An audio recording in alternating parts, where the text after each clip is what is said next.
Halo guys, pagi hari ini jam setengah 8. Aku lagi ada di Pasir Berbisik, Kawah Gunung Bromo. Ya, di belakangku itu tepat adalah Gunung Bromo sendiri yang sangat terkenal fenomenal sejagat raya.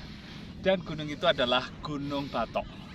Nah, kita akan explore seperti apa perjalananku untuk menyusuri pasir berbisik ini sampai di puncaknya. Kita melewati 1000 anak tangga. Seperti apa serunya? Ikuti perjalananku ya, gas!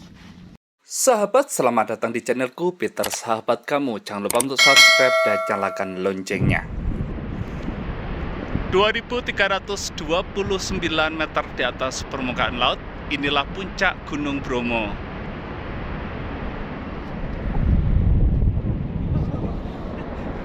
Selamat pagi Indonesia. Sahabat, jam di tanganku menunjukkan pukul 7 pagi. Mobil jeep yang kami tumpangi sudah mendarat ada di lautan pasir berbisik. Puluhan mobil jeep sudah mendarat dan berparkir sesuai dengan jalurnya masing-masing. Dan di depan mobil parkir para jeep ini, para pedagang sudah mulai menjajakan berbagai dagangannya seperti baju, minuman, teh hangat, dan berbagai macam lainnya. Aku kali ini sudah siap-siap untuk memandang ke depan karena di sana sudah ada puncak dari Gunung Bromo sendiri yang sudah mengayun-ayun seakan-akan sedang menarik untuk secepatnya kita akan menanjak ke sana. Pendakian Gunung Bromo sendiri terdapat ada 4 bagian. Yang pertama, dari jalur penanjakan dari Kabupaten Pasuruan. Yang kedua dari via Cemoro Lawang yaitu Kabupaten Probolinggo. Yang ketiga dari Coban Trisula dari Kabupaten Malang. Dan yang terakhir dari Senduro Kabupaten Lumajang. Kali ini aku pakai yang dari jalurnya Cemoro Lawang karena berasal dari Probolinggo, yang merupakan jalur paling dekat dari kota Solo. Untuk mendaki maka kita turun dari jeep lalu kita akan berjalan sejauh sekitar 1 atau 1,5 kiloan lah ya. Itu untuk menuju ke sana dan di sini itu pasir hitam luas sekali. Walaupun belum siang hari tetapi di sini sudah sangat cerah. Mengapa? Karena kita berada di ketinggian bumi. Di sini kita tidak perlu takut kalau jalan kaki capek karena di sini juga disewakan kuda-kuda.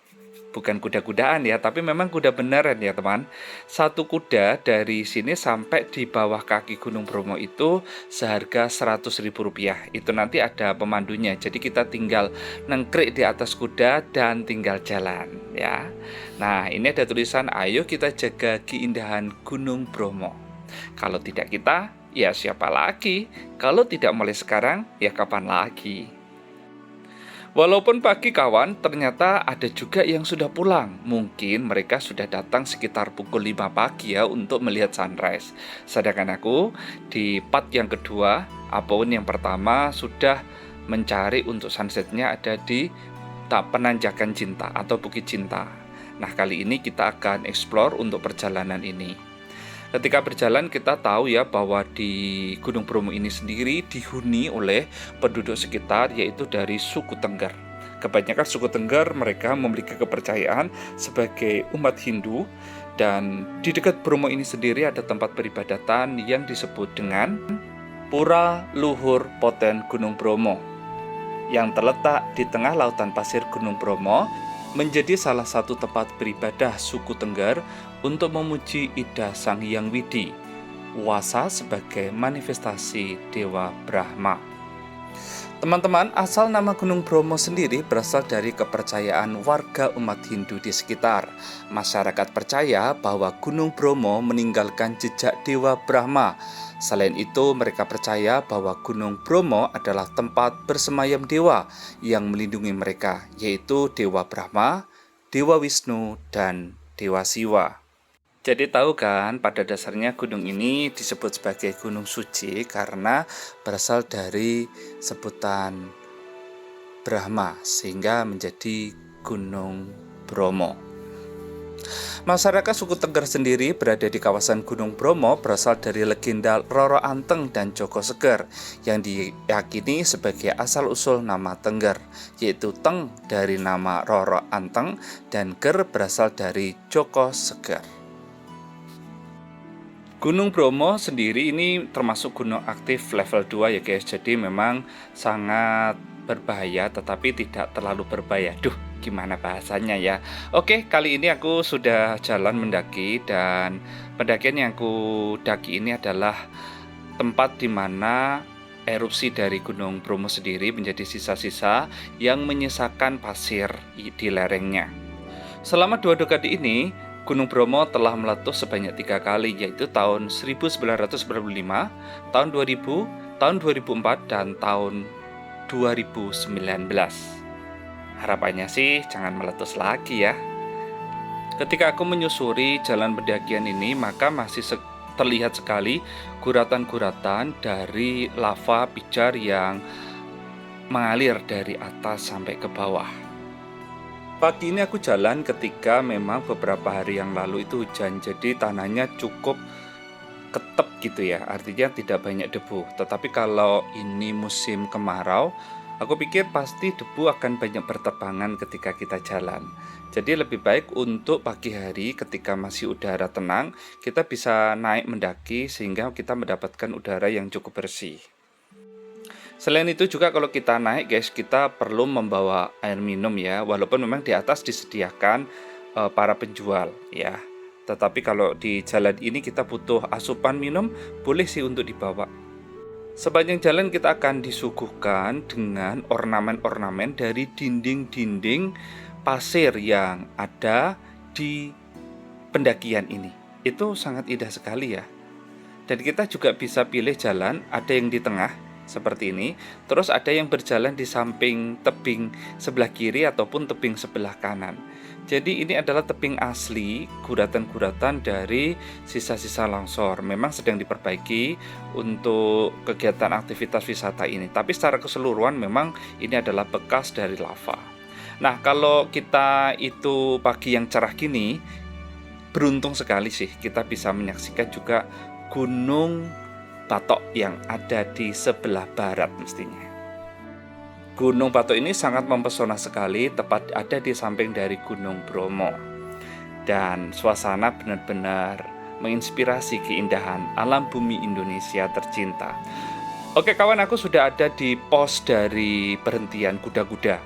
Ya, jadi kuda-kuda pada kumpul di sini. Ini jaraknya ya dari awal tadi sampai di sini. Jadi menurutku cukup murah dan kita bisa membantu para penggiat ekonomi, terutama untuk jasa kuda. Kita akan masuk di sini. Di sini juga ada puranya ya, tempat ibadah. Jadi kita tidak boleh sembarang-barangan untuk bertindak, berkata ataupun berucap ya.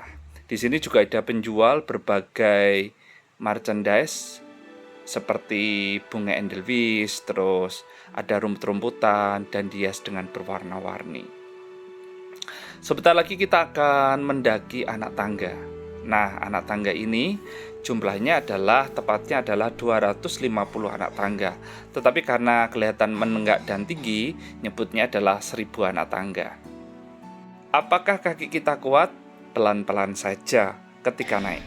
Oke guys, kita akan melewati 100 lebih anak tangga dari sini ke puncaknya.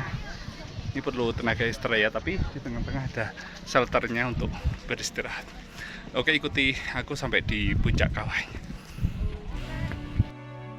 Anak tangga yang dibuat memang perlu sekali karena memang menuju ke puncak dari Gunung Bromo itu memiliki kemiringan 45 derajat. Jadi artinya kalau tanpa ada anak tangga, maka seseorang itu akan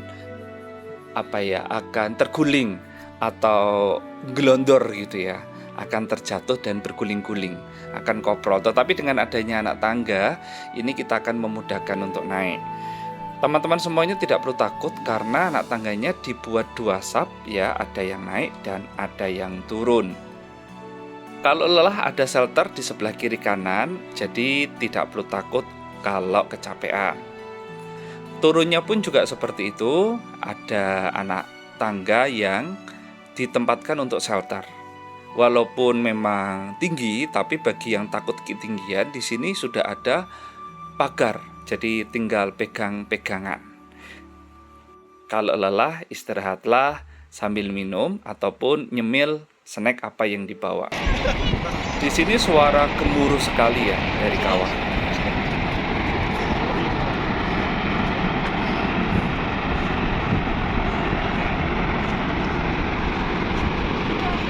Oke, kita akan explore jalan ke sana ya. Jadi pelan-pelan saja karena memang ini kirinya langsung kawah. Jadi mesti hati-hati. Santai aja, pelan, tapi jangan terlalu ya.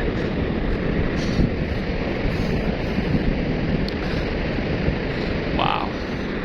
Ini juga kawah di sana. Hati-hati sih kalau ke sana, bahaya.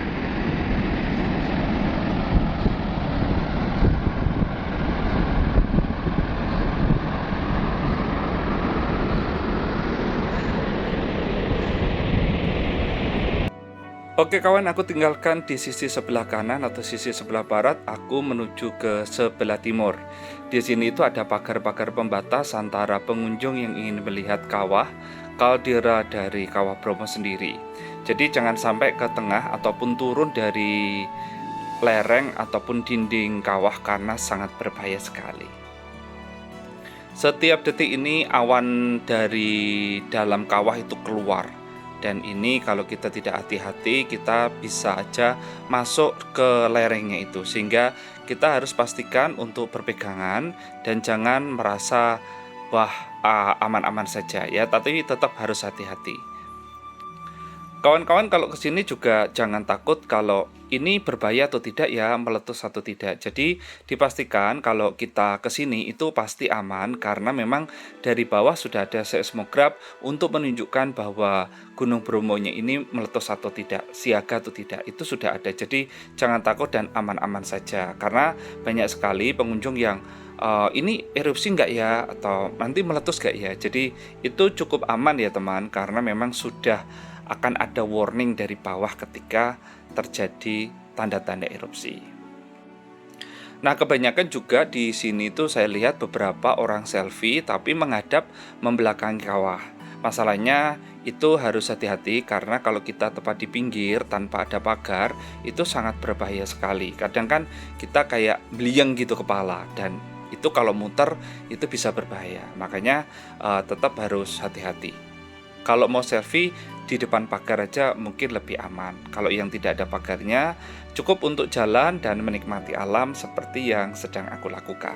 Nah, kali ini kawan aku sedang berjalan untuk menuju ke puncaknya. Kebanyakan memang naik sampai ada di pagar kawah. Sedangkan aku kan memang penasaran ya, dan selalu kalau naik gunung itu sampai puncaknya. Maka aku melipir ya itu di sebelah kiri dan itu jalan setapak kecil seperti ini.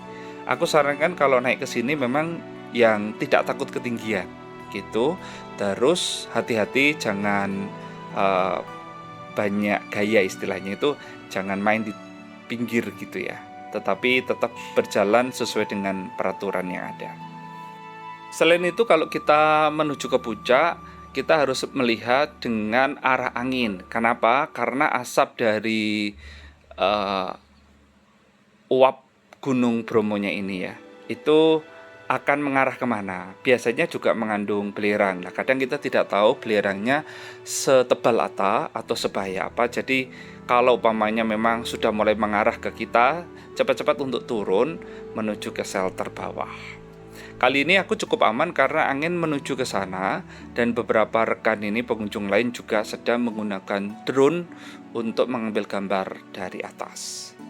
Dan kabarnya sih memang boleh-boleh saja, tetapi aku dengar juga ada peraturan untuk dilarang mengedarkan drone.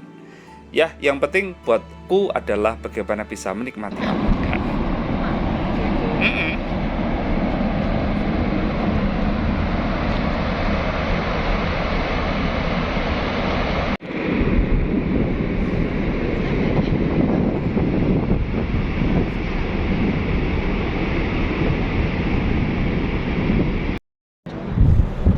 Halo, selamat pagi kawan. Pagi hari ini aku lagi ada di puncak dari Gunung Bromo sendiri.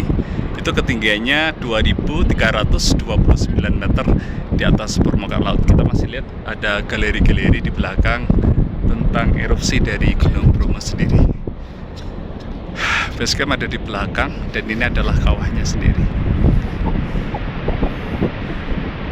Salam lestari, selamat pagi Indonesia.